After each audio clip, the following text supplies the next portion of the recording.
Hello. कैसे हैं आप लोग? जय भीम, जय संविधान, जय लोकतंत्र, जय भारत। मैं आपकी दोस्त संध्या मैम। आज मैं पढ़ूंगी constitutions article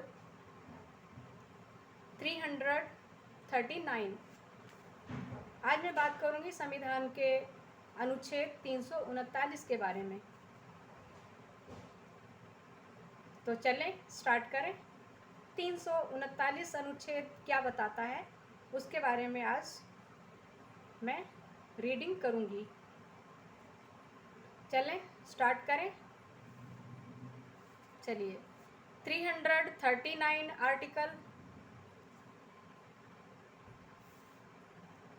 339 article says about the control of the union over the administration of scheduled areas and the welfare of the scheduled tribes।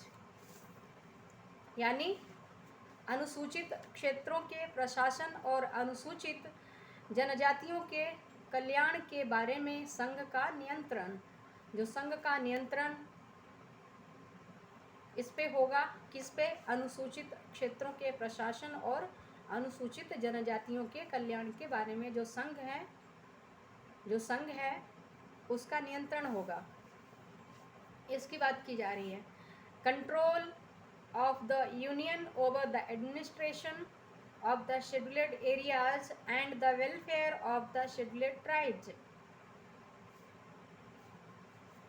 Number 1, the president may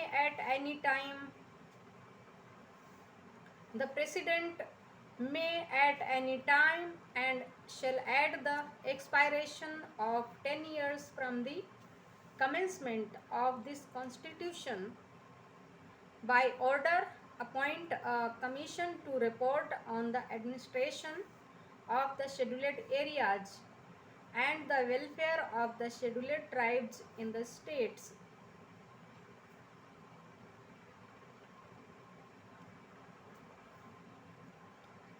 The order may define the composition, powers and procedure of the commission and may contain such incidental or ancillary provisions as the president may consider necessary or desirable।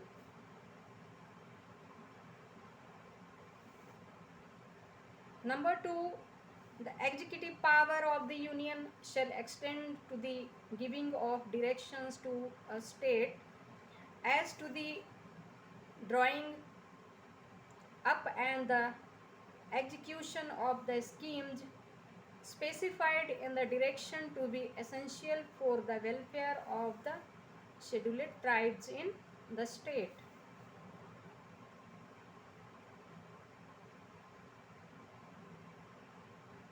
दोबारा पढ़ देती हूँ इस article को। 339 article says about the control over the union control of the union over the administration of the scheduled areas and the welfare of the scheduled tribes। Number 1, the president may at any time and shall at the expiration of 10 years from the commencement of this constitution by order appoint a commission to report on the administration of the scheduled areas and the welfare of the scheduled tribes in the states। The order may define the composition, powers and the procedure of the commission. The order may define the composition, powers and procedure of the commission and may contain such incidental or the ancillary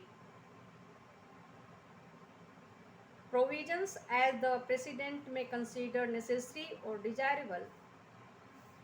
Number 2, the executive power of the union shall extend to the giving of directions to a state as to the drawing up and execution of the schemes specified in the direction to be the essential for the welfare of the scheduled tribes in the states। अब मैं इसको हिंदी में पढ़ लेती हूँ क्या कहा जा रहा है। संविधान का अनुच्छेद 339 बताता है कि अनुसूचित क्षेत्रों के प्रशासन और अनुसूचित जनजातियों के कल्याण के बारे में संघ का नियंत्रण। नंबर 1, राष्ट्रपति। राज्यों के अनुसूचित क्षेत्रों के प्रशासन।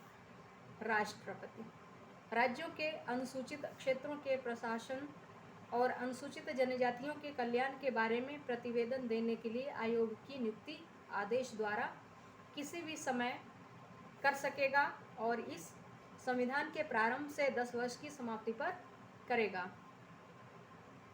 संविधान के प्रारंभ से 10 वर्ष की समाप्ति पर करेगा, ये कहा जा रहा है।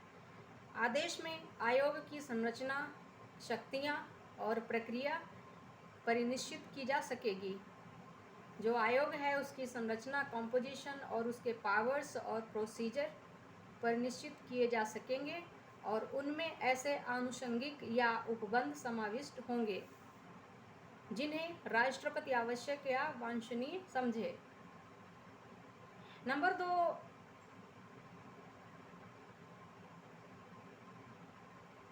संघ की कार्यपालिका शक्ति का विस्तार।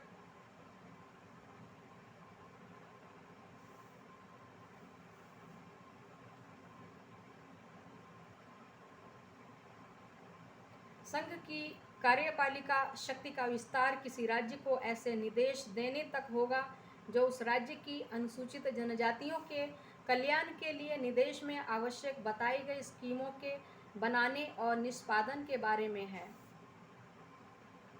ये तो हो गया अनुच्छेद 339। अब मैं पढ़ूंगी महत्वपूर्ण अनुच्छेद 340 के बारे में। 340 अनुच्छेद है वो पिछड़े वर्गों की दशाओं के अन्वेषण के लिए आयोग की नियुक्ति की बात करता है। जो समस्त ओबीसी वर्ग है, जो समस्त ओबीसी वर्ग है, इसमें पिछड़े वर्गों की दशाओं के अन्वेषण के लिए आयोग की नियुक्ति की बात की जा रही है। और अनुच्छेद 341 भी बहुत ही महत्वपूर्ण अनुच्छेद है। अनुसूचित जातियाँ। अनुसूचित जातियाँ क्या हैं, इसके बारे में बात की गई है। अब मैं बताती हूँ दूसरे वीडियो में 339 अनुच्छेद के बारे में। अभी मैंने बताया है, अब मैं बताऊंगी 340 अनुच्छेद, पिछड़े वर्गों की दशाओं के अन्वेषण के लिए आयोग की नियुक्ति। तो ठीक है दोस्तों, आज के लिए इतना ही। जय भीम, जय संविधान, जय लोकतंत्र, जय भारत। हाँ, मेरे चैनल को सब्सक्राइब करें, like, share and comment please, और वीडियो को भी शेयर करते रहें। और इसके साथ ही साथ आप संविधान की बुक लेकर संविधान के आर्टिकल्स को घर में भी पढ़ें और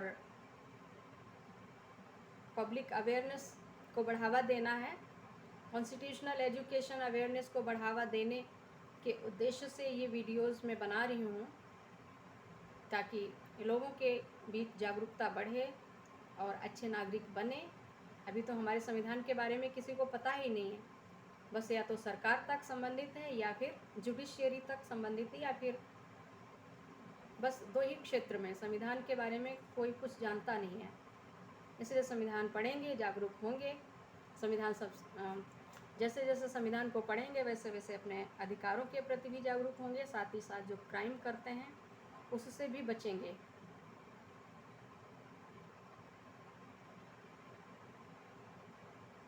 सभ्य नागरिक बनना कोई आसान प्रक्रिया नहीं होती है, वो हमें संविधान ही सभ्य बनाएगा। तो इसलिए संविधान को पढ़ते रहें, एंजॉय करें। Thank you. जय भीम।